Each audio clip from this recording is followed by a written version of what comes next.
Հայաստանում նախընտրական քարոզարշավի բուռն շրջանն է, եւ մենք տեսնում ենք, որ ազգակործան պատուասը շարունակում է իր բառամթերքով սպառնալ ընդդիմադիր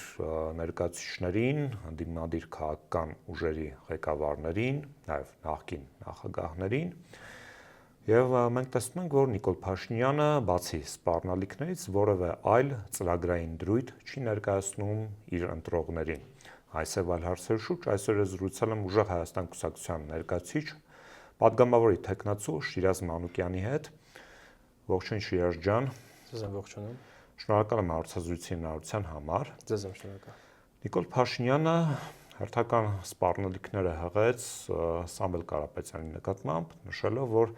Սամվել Կարապետյանը բացի այսպես կոչված թալանի համար դատապարտվելու է նաև լրտեսության եւ 300,000 ադրբեջանցիների Հայաստան բնակեցնելու նարատիվը առաջ բերելու համար։ Բայց մենք տեսնում ենք, որ այդ քարոզչական նարատիվը Սամվել Կարապետյանը չի բերել, այլ բերել է իր կիրթ եւ կառուցողական գործընկերը։ Ավելի կոնկրետացնենք հարցը, որ ոչ միայն բերել է իր կիրթ եւ կառուցողական գործընկերը, այլ նաեւ իր քաղաքական հայրը, ումով նա ենթադրում է, որ կարող է վերարտադրվել։ Բայց մեկ բան առանձնացնենք, Նիկոլ Փաշինյանի այսօրվա իր վարքագիծը ցույց է տալիս, որ նա հայտնվել է այնպիսի իրավիճակում, որտեղ չէր հայտնվել նախորդ 7-8 տարվա ընթացքում։ Սա վախի դրսևորման նրա գագաթնակետն է եւ երբեմն նրա այլասերված կամ ոչ կիրթ, ոչ եթերային բառաֆոնդը, նրա հայհոյանքները երբեմն խոսում են, որ նա արդեն դուրս է գալիս իր վերահսկողական վիճակից։ Նա իրեն չի կարողանում վերահսկել։ Ինչու՞։ Կարծում եմ, նա կազգում է, որ մոտեցող ընտրություններում ունենալու է պարտություն, զգալու է պարտության համը, ինչքան էլ ինքը եւ իր փոքրիկ խմբակը պատրաստ չեն այդ համային զգացողությանը։ Բայց մի բան էլ, Նիկոլ Փաշինյանը կարծում եմ առաջին հերթին կարող է ասել հասարակությանը, ներկայանալ եւ բացել, թե ինքը ինչ ահաբեկչական գործունեությամբ է զբաղվում, քանի որ իր հայտարարությունները ամբողջապես երբեմն ահաբեկում են անգամ հասարակությանը, երբ ինքը անգամ նշում էր, որ իրենով է պայմանավորված պատերազմը։ Պատերազմի մոտալուտ լինելը, պատերազմի գալու process-ը իրենով է հասարակության մոտ վախ առաջացնելու իր տրամաբանությունը, իր քաղաքականությունը, իր փոքրիկ խմբակի կողմից այդ քաղաքականությունը դա ահաբեկում է։ Եվ առաջին հերթին կարելի է դա անգամ նկարագրել, որ այդ process-ը դավաճանական քայլ է սեփական ժողովրդի հանդեպ։ Ես հիշում եմ, երբ որ Գիրանցի գյուղերն էին հանձնում, նա հայտարարում էր, եթե չհանձնենք մի շաբաթից մեկ շաբաթ անց պատերազմ է լինելու։ Ընտրություններից հետո պատերազմ չի լինելու, որովհետև մի պարզ պատճառով Նիկոլ Փաշինյան կամ այսպես ասած իր փոքրիկ խմբակը ոչ թե լինելու է իշխանություն, այլ նորից զբաղեցնելու է անդիմության աթոռը։ Նիկոլ Փաշինյանը կամ իր փոքրիկ խմբակը կարող է ասել, որ կամ բացահայտել, թե իրենք ինչ մեղքեր են գործել, թե իրենց արտահայտությունները կամ իրենց խոսքը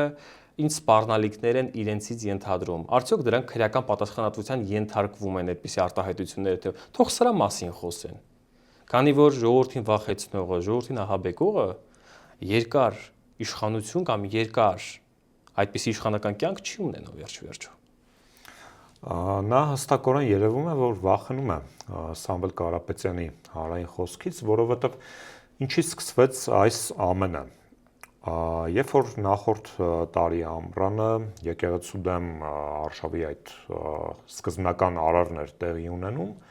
Սամվել Կարապետյանը հստակ դիրքորոշում ցույց տվեց, նշելով, որ եթե չլինի մոտեցման փոփոխություն, ապա մենք մեր ձևով սատար կկանգնենք եկեղեցուն։ Ընդհանրապես հայտարարություն, որը որ իրենից չի ենթադրում հանցագործություն, բայց հենց այդ հայտարարության համար Նիկոլ Փաշինյանը անմիջապես գործի անցավ եւ կալանավորեց Սամվել Կարապետյանին եւ մինչեւ այժմ էլ մենք տեսնում ենք, որ հստակորեն սահմանափակված է նրա ելումուտը եւ նրա ազատ խոսքը։ Ինչպես ձևակերպել է հաջորդ վարչապետ Սամվել Կարապետյանը, որ պայքարելու ենք մեր ձևով, տեսեք, այդ պայքարով պայքարում է ժողովուրդը, այդ ձևով պայքարում է ժողովուրդը։ Եվ մենք այլ ինչ որ օտար ձևերով չենք պայքարելու, այլ ժողովրդի հետ կողքին առաջնորդելով այդ process-ը Սամվել Կարապետյանի գլխավորությամբ, առաջնորդելով այդ process-ը ունենալ ենք մեծ հաջողություն։ Ինչը վերաբերում է, եթե արդեն այն կարմիր գիծը, որը հատել էր Նիկոլ Փաշինյանը, սկսելով իր հակաեկեղեցական արշավը, կարող ենք փաստել այսօր, որ Նիկոլ Փաշինյանը ուղիղ կերպով հրաժարվել է իր հակաեկեղեցական արշավից։ Գոնե այս փուլում Այս պահին նա չի վարում հակաեկեղեցական արշավ։ Մի պարզ պատճառով, որ մենք կարողացանք հաղթել այդ հակաեկեղեցական արշավում եւ մեր պայքարով ցույց տվեցինք, որ նա հաջողության չի հասնելու այդ անհասկանալի ապազգային եւ հակաեկեղեցական արշավում։ Մենք այս ընտրություններում էլ ցույց ենք տալու, որ Նիկոլ Փաշինյանը լավ արդյունքի չի հասնելու այս ընտրություններում, քանի որ այսօր ընդամենը 3 կարող եք անգամ փաստել դուք ինքներդ, որ Վանաձորում հավաքված այդ պուրակում հավաքված մարդկանց բազմությունը խոսում է նրա մասին, որ Սամվել Կարապետյանը ունի բավարար աջակիցներ, որով կարող է ընտրություններում հաղթանակ տանել դեռևս միայն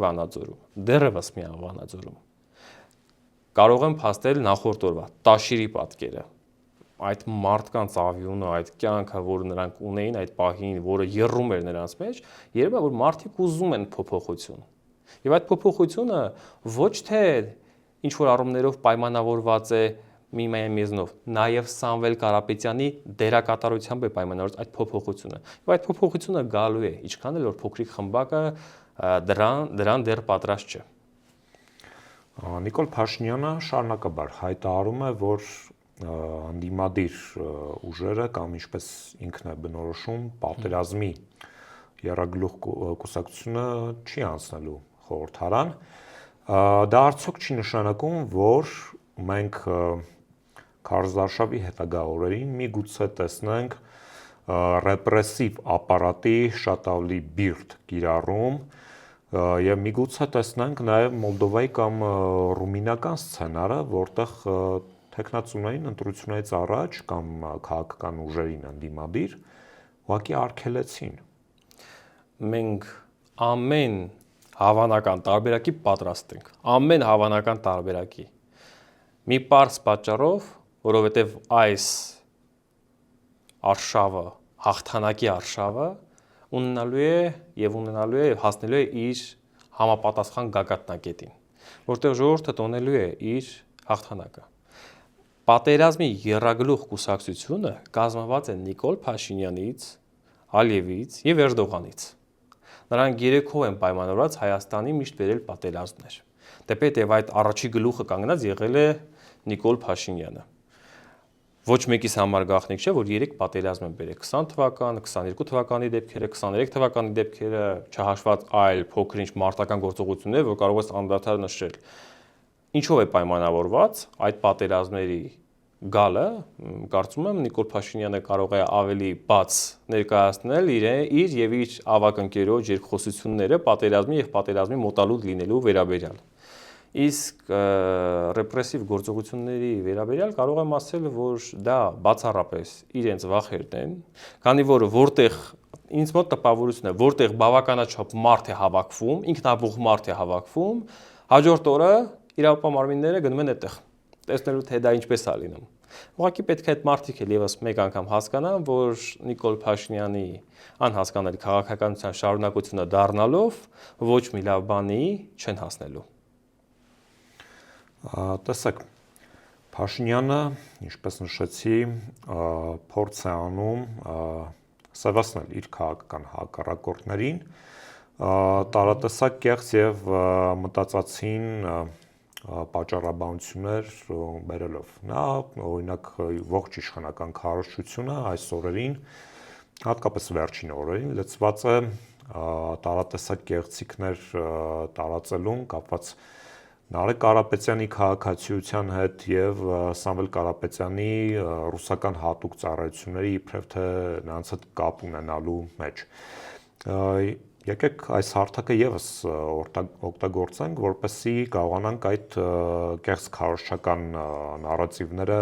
ջարդել։ ԿՀ-ն արդեն փաստել է, որ Նարեկ Կարապետյանը ունեցել է մինչ այսօր մեկ քաղաքացիություն եւ նա Հայաստանի Հանրապետության քաղաքացի է։ Ես ուզում եմ հասկանալ օրինակ, երբ Նիկոլ Փաշինյանի հարազատ եղբայրը այլ քաղաքացիություն ունի, նա ինչ գործունեություն է ծավալել այդ օտար երկրում։ Սրա մասին կարող են մեր լրագրողները նաեւ աշխատանք տանել հասկանալով, թե նրա եղբայրը ինչքանով է ամփոփվում իր քաղաքականության մեջ, ինչ գործունեություն ընդհանրապես ծավալում եւ ընդհանուր առմամբ ինչ կփորձեն իրենք անգամ կեղծ քարոզություն տանել այնտեղ, չգիտեմ, այս ձայնագրությունների process-ը, որ փորձում են անգամ շատ լավ կլոնավորում է ստացվում իրենց մոտ, այդ տեխնոլոգիան լավ աշխատում է, բայց մի հատ լավ տարբերակ էլ կա։ Առաջարկում եմ իրենց փոքրիկ խմբակի գաղտնալսումը իրականացնեն, կարծում եմ այնտեղ կլսենք Վահագն Ալեքսանյանի կենթանական ձայները։ Մենք այնտեղ կլսենք շատ, կարծում եմ, նախարարների պայմանավորվածությունը այլ մարդկանց հետ, թե ինչպես է մարդկանց հետ պայմանով վախեցնելու իրենց տրամաբանությունը շարունակելու, որ մարդկանց փորձում են վախեցնել, որ որևիցե մի հավաքի չգնան։ Երբ ես մի քարոզարշավի օր գտնվում էի մարզում, մի մարդ, անունը չեմ կարող տալ, բայց ինձ ասում էր, որ այստեղ գալիս են եւ մեզ վախացնում են, որ մենք չգանք ձեր կողքը կանգնենք, բայց մենք ձեզ ենք ընտրելու։ Այսինքն Նիկոլ Փաշինյանի այն ահաբեկման process, որ ինքն է սկսել, որ մարդկանց վախեցնի, չգիտեմ, այլ process-ներով, որ չմասնակցեք եւ այլն, դա կարծում եմ հակառակ էֆեկտն է ունենալու։ Մուլտիպլիկատիվ հակառակ էֆեկտն է ունենալու եւ դա է նաեւ այն գործոններից մեկը, որտեղ կարող է այս փոքրիկ խմբակը ունենալ մեծ պարտություն։ Գաղտնիք չէ, որ մեր հասարակությունը բազմաշերտ է։ Հասարակության որոշակի հատվածին հետաքրքրում են ազգային անվտանգության հետ կապված խնդիրները, մեր ազգային հարցերը, որոնք ոտնատակ տրվեցին այս փոքրիկ խմբակի կողմից։ Մեկ այլ շերտ էլ կքած առօրյա հոգսերի մեջ բնականաբար առաջնային հարցերն է համարում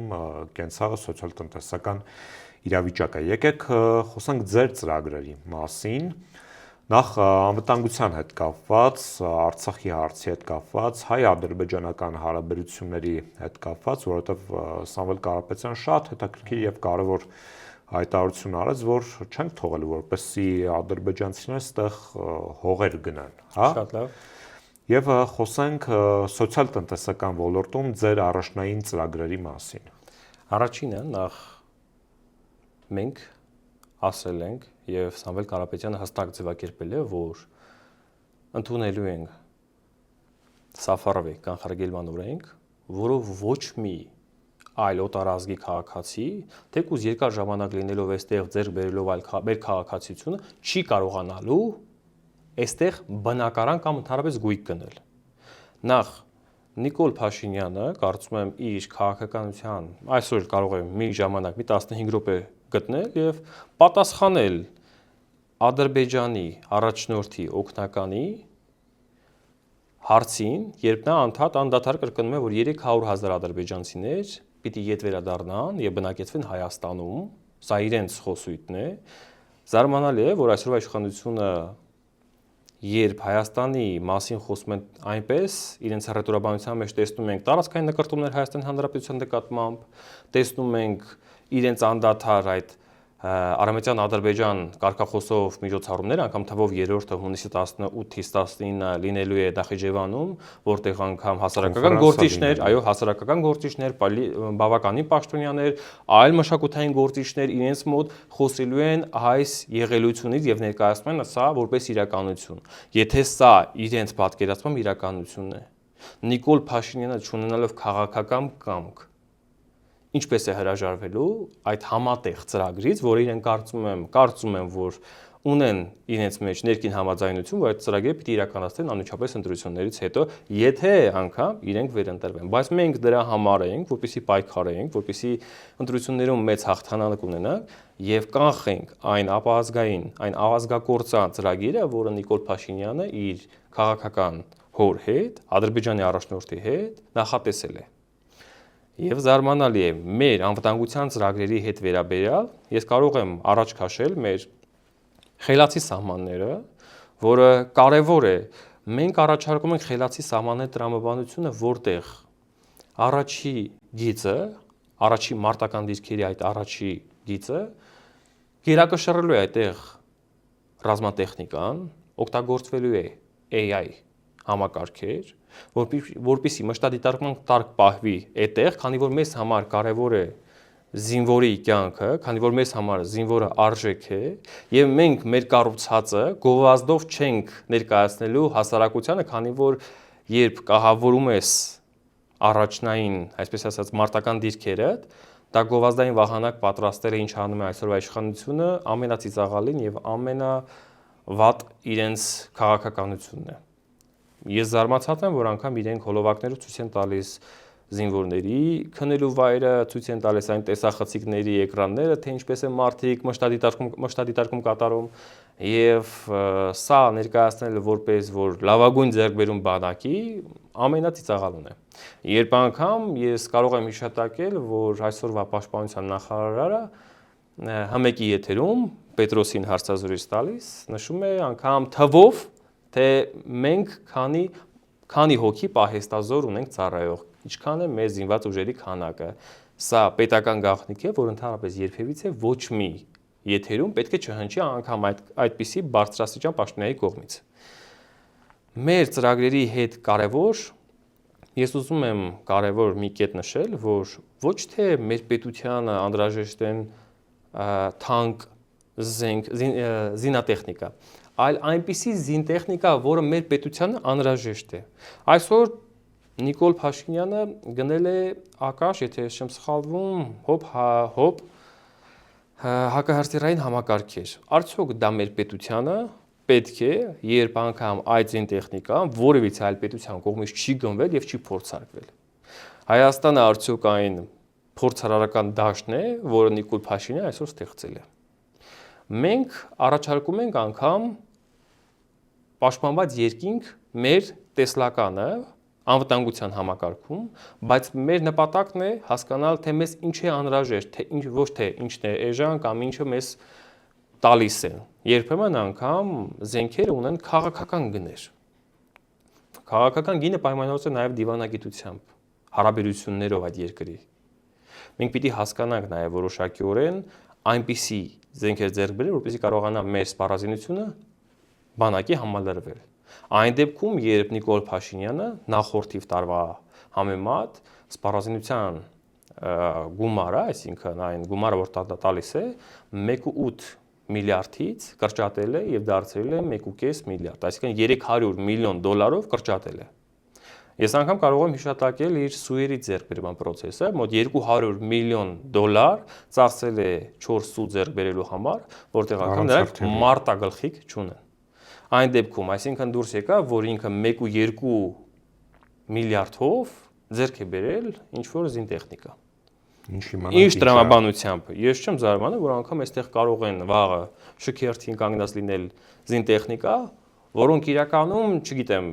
նպատակին չծառայեն կամ ինչի համար են բերել, երբ նրանք պատրաստում են 300,000 ադրբեջանցի բերել ու բնակեցնել այստեղ։ Եթե անգամ դա հնարավոր էր եւ խաղաղություն են դա ձևակերպում, ապա տեսանք 2023 թվականին ադրբեջանցիները ոնց որ չեն կարողանում նույն կերպ ապրել արցախցիների հետ, նույն տանիքի տակ։ Եթե դա հնարավոր էր, էթնիկ զտում տեղի չէր ունենա։ Բռնի տեղահանում տեղի չէր ունենա։ Եվ արդյունքում ինչ է սա, այսինքն քուղարկված մեկ գեղեցիկ ծրագիր, որը Ադրբեջանը անդադար կրկնելով փորձում է առաջ քայլել, իսկ Նիկոլ Փաշինյանը միակողմանի զիջում է իրականացնել, որը մեզ մոտ մեր քաղաքականության մեջ չի լինելու։ Սոցիալ-տնտեսական մասը։ Տեսեք, կարևոր է, որ մենք առանձնացնենք այսօր հասարակության մոտ առաջացած ֆինանսական խնդիրները, ծանրացած այդ ֆինանսական բեռը։ Մենք առաջարկում ենք 300,000 աշխատատեղ։ 300,000 աշխատատեղի մեջ մենք դա կարող ենք հասնել 5 տարում։ Դրանում կասկած չկա, քանի որ Սամվել Կարապետյանը, հաջորդ վարչապետ Սամվել Կարապետյանը ցույց է տվել իր ունեցած հնարավորություններով, որ կարող է ստեղծել այդ աշխատատեղը, որտեղ այսօր Հայաստանի Հանրապետությունը ամենամեծ, ամենաշատ աշխատատեղը իր կողմից ստեղծած ընկերությունը ունի։ Եվ դա պայմանավորված է նրանով, որ նա կարողանում է տնտեսության մեջ լինել առաջինը, եւ Հայաստանը այսօր այն իրավիճակում է, որտեղ աղքատությունը միայն ավելանում է իր տոկոսային առումով, եւ կարելի է անգամ փաստել, որ բնակարանի գներն են բարձրանում, երբ որ մենք առաջարկում ենք 20,000 մատչելի բնակարաններ պետական աջակցությամբ, սա պայմանավորված է նրանով, որ պետությունը ինքն է վերահսկելու ամբողջ, այսպես ասած, գույքի գնումը, եւ պետությունն է կառուցապատողին տալու տարածքը, որտեղ այդ շենքը պիտի կառուցվի, ենթակառուցվածքները, այսինքն լույսը, գազը, ջուրը, այս դեպքում կոյուղին, կայանատեղի եւ ամեն ինչը։ Երբ որ պետությունը հոգում է, այդ դեպքում անգամ գինը բնակարանի 1 քառակուսի մետրը բավականին էժան է լինում եւ այսօր հասարակության անգամ նորաստեղծ ընտանիքները կարողանում են դա ձեռք բերել շատ էժան գնով։ Պայմանավորված է նաեւ անգամ այդ ծրագրի մեջ 20%, սա դեռևս նվազագույն է, հնարավոր է մի փոքր ավել լինի, էժան դեղորայքը, որտեղ մենք կարևորում ենք այն դեղորայքի սպառումը, որ այսօր թոշակառուն ունենում է։ Անկամ մենք տնտեսական ծրագրերում առանձնացրել ենք, որ անմիջապես հետո լինելու է 12,000 դրամով թոշակի բարձրացում, որը չի լինելու միայն ընտրություններից առաջ, չի լինելու դա ընտրության հետ պայմանավորված։ Հասարակության ներսում մարդիկ հստակ զգալու են, որ իրենց մասին մտահոգ է կառավարությունը, մտահոգ է հաջորդ վարչապետ Սամվել Կարապետյանը։ Եվ վերջում եւս մեկ հարցի մասին, ողջ իշխանական քարոզչությունը ձեզ ներկայացնում է որպես իբրև թե հանգեցված պրոռուսական ուժ, Պուտինի մարդ, եւ ես կցանկանայի խոսեինք արտաքին հարաբերությունների համատեքստում ձեր կոնցեպտի մասին,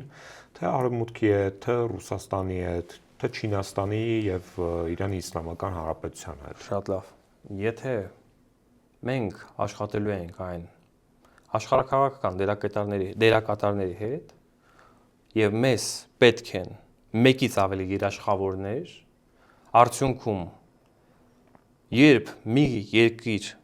ունենա որոշակի խնդիրներ, այդ խնդիրների արդյունքը չպրոյեկտվի մեզ վրա։ Դրա համար մեզ պետք է մեկից ավելի երաշխավորներ։ Մենք աշխատելու ենք Վաշինգտոնի հետ, մենք աշխատելու ենք Պեկինի հետ, մենք աշխատելու ենք Թիֆլիսի հետ, մենք բոլորի հետ, այն մարդկանց հետ, այն պետությունների հետ, ում հետ տեսնում ենք մեր պետության բարգավաճումը, ում հետ տեսնում ենք մեր անվտանգության ամփոփումը, երաշխավորումը, ում հետ պայմանավորված է մեր գործընկերական եւ այսպես ասած դաշնակցական հարաբերությունները։ Դա պայմանավորված է մի պարզ պատճառով, որ մենք ցանկանում ենք ամբողջ աշխարհի հետ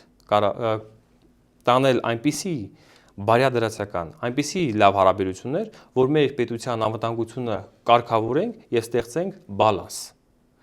Ինչ է անում այսօր Նիկոլ Փաշինյանը, ուղիղ է խոսում Ադրբեջանի հետ եւ իրենց մեջ կա մի վկա, ոչ թե երաշխավոր, այլ մի վկա, որպեսզի մեր հասարակությունը հասկանա այդտեղ տրամաբանությունը, տարբերությունը նաեւ, երբ մեկ մարդ գնում է բանկ, իրեն վարկ չեն տալիս, երբ իր կողքը կանգնած է վկայի կարգավիճակով մեկը, տալիս են այն ժամանակ վարկ, երբ կա երաշխավոր։ Մեզ անվտանգություն կտան այն ժամանակ, մեր անվտանգությունը կամփոփի այն ժամանակ, երբ մենք կարողանանք մեկից ավելի երաշխավորներ ունենալ։ Եվ դա հնարավոր է միայն հաջորդ վարչապետ Սամվել Կարապետյանի անձով պայմանավորված, որովհետև եթե նախորդ 8 տարվա ընթացքում կարող էր արվել, թող արվեր։ Եթե մենք այսօր ունենք հավանական սպառնալիքներ մեր պետության դեմ, ուրեմն դրա համար մեկ մեղավորը այսօրվա իշխանությունն է, այսօրվա փոքրիկ խմբակն է։ Շնորհակալ եմ հետաքրքիր զրույցի համար։ Իմ հյուրն է Ուժեղ Հայաստան կուսակցության ներկայացուցիչ, պատգամավորի թեկնածու Շիրազ Մանուկյանը, ձեզ հետ էր Դավիթ Ֆիդանյանը, բաժանորդագրվեք Antifake YouTube-յան ալիքին, շարունակեք աջակցել ալիքին, Patreon, Super Chat, Donation Alerts, քարտային դրամական փոխանցումներ, կրիպտո արժույթ եւ կհանդիպենք հետագայում։